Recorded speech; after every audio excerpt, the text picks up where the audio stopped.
ಪ್ರಧಾನಿ ಮೋದಿ ಕರೆಯ ಬೆನ್ನಲ್ಲೇ ರಮೇಶ್ ಜಿಗಜಿಣಗಿ ಎಲೆಕ್ಟ್ರಿಕ್ ವೆಹಿಕಲ್ನಲ್ಲಿ ರೈಡ್ ಮಾಡಿದ್ದಾರೆ. ಎಲೆಕ್ಟ್ರಿಕ್ ಬೈಕ್ ಮೂಲಕ ಜಿಲ್ಲಾಧಿಕಾರಿ ಕಚೇರಿಗೆ ಆಗಮಿಸಿದ್ದಾರೆ. ಭೂತನಾಳ ಗ್ರಾಮದ ಬಳಿಯ ಸ್ವಗೃಹದಿಂದ ಎಲೆಕ್ಟ್ರಿಕ್ ಬೈಕ್ನಲ್ಲಿ ತಮ್ಮ ಕಚೇರಿಗೆ ಆಗಮಿಸಿದರು. ಸ್ವಗೃಹದಿಂದ ಕಾರು, ಆ ಬಳಿಕ ಇವಿ ಬೈಕ್ನಲ್ಲಿ ರಮೇಶ್ ಜಿಗಜಿಣಗಿ ಪ್ರಯಾಣವನ್ನ ಬೆಳೆಸಿದ್ದಾರೆ. ಪ್ರಧಾನಿ ಮೋದಿಯವರು ಕರೆ ಕೊಟ್ಟಂತಹ ಬೆನ್ನಲ್ಲೇ ರಮೇಶ್ ಜಿಗಜಿಣಗಿ ಎಲೆಕ್ಟ್ರಿಕ್ ಬೈಕ್ ಅನ್ನ ರೈಡ್ ಮಾಡಿರೋದು. ಸಂಸದ ರಮೇಶ್ ಜಿಗಜಿಣಗಿ ಅವರಿಗೆ ಹಲವು ಬಿಜೆಪಿ ಕಾರ್ಯಕರ್ತರು ಈ ಸಂದರ್ಭದಲ್ಲಿ ಸಾಥ್ ಕೊಟ್ಟರು. ಆ ದೃಶ್ಯಗಳನ್ನು ಗಮನಿಸ್ತಾ ಇದ್ದೀರಿ.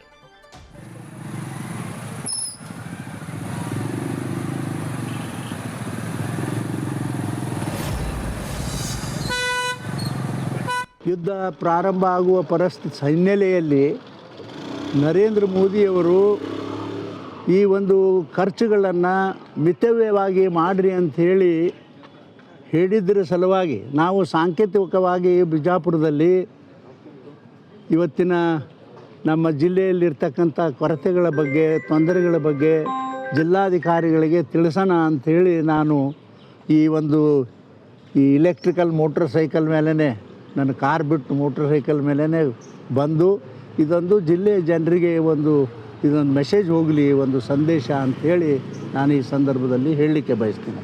ಯುದ್ಧ ಪ್ರಾರಂಭ ನ್ಯೂಸ್ ಫಸ್ಟ್ ನಿರ್ಭೀತಿಯಿಂದ ನಿಮ್ಮ ಪರವಾಗಿ.